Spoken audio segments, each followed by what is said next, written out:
Because, like, David Duchovny, I shook his hand. I saw him, but, like, Beth spotted him in the crowd, and I go, where? And I go, forget it. You can't see anybody. I don't see anybody. And I don't want to be turning around looking at people. But Piers Morgan was 3 rows behind me. And he's a little bit strange. He's walking around like he's the king of the new late-night cable. He's really good because he already thinks, he's arrived, and maybe he'll carry everybody along with him. Well, it was the weirdest thing. In this understanding he has. Like right. I read the article that ever since the first week, it's been dropping drastically. I actually tuned in the other day, and you know who he was interviewing? Who? Kim and Khloe Kardashian. Well, that's what I was going to tell you. The ratings on that were so low that he was beaten by a cable, like, cooking show or something. Right. A cable. What was it? Does anyone have that article? Maybe I have the article. Hold on. I'll tell you.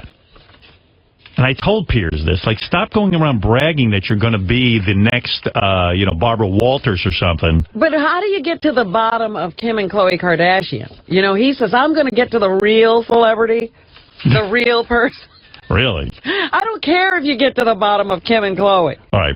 Piers' Thursday night's interview with the Kardashians generated only 498,000 total viewers. He debuted with 2.1 million viewers when he interviewed Oprah. In Larry King's final 6 months, he averaged 613,000 viewers. So Piers is being beaten by Larry King's old numbers. Yeah.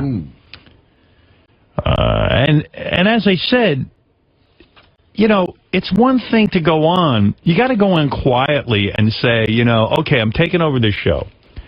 I said to you from the beginning, it's not, that format is so tired and old of sitting there for an hour with one person, trying to make them, do a good interview for an hour.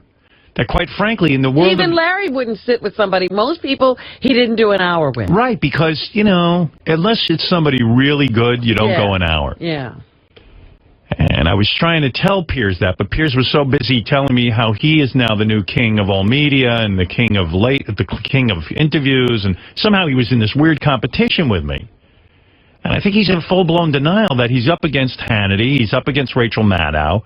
Those shows do really well on cable network. They're making people talk. They're making people talk. They have opinions. They debate stuff.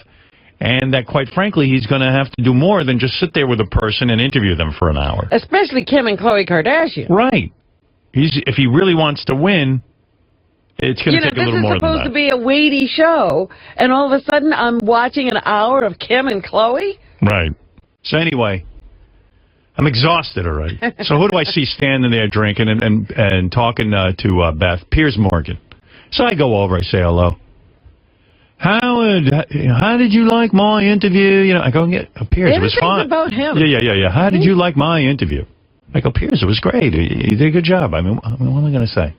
It was fun. He goes, I have an offer for you.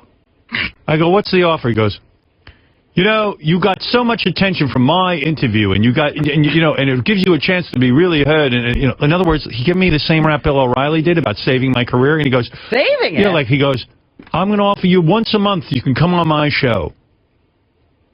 I go, what? For free? Don't you know what I do for a living?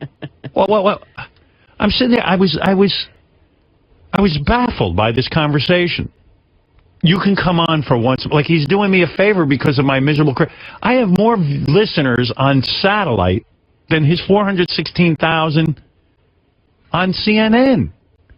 If he had come to me and he said, Howard, my ratings are dropping. I don't know what I'm doing in America. You seem to have answers. Would you be willing to come on my show more often to help me out in the ratings? I wouldn't do it, but I'd be more empathic or empathetic, whatever the word is. I would be more simpatico if a guy was honest with me and said that. Yeah, but a guy is not going to say that in public. Well, I don't care. Instead, they turn it around and insult me like they're going to help. Like Bill O'Reilly did that to me. He goes, what I've done for Dennis Miller is unbelievable, and he goes, and I'm willing to do it for you because you're, like I'm on satellite and I don't have a career. I'm like, dude, what part of this don't you get? We do very well here financially on satellite. We have a big audience. What do you think? I give a about being on any of your shows? I went on your show to promote the Sirius phone app. It's the weirdest thing. He's going to help you out. He was going to help me. It was driving me crazy the rest of the night. I go, what is wrong with Piers? That's why he's not going to do well. He's not reading the situation properly. He should come to me and say, oh, my God.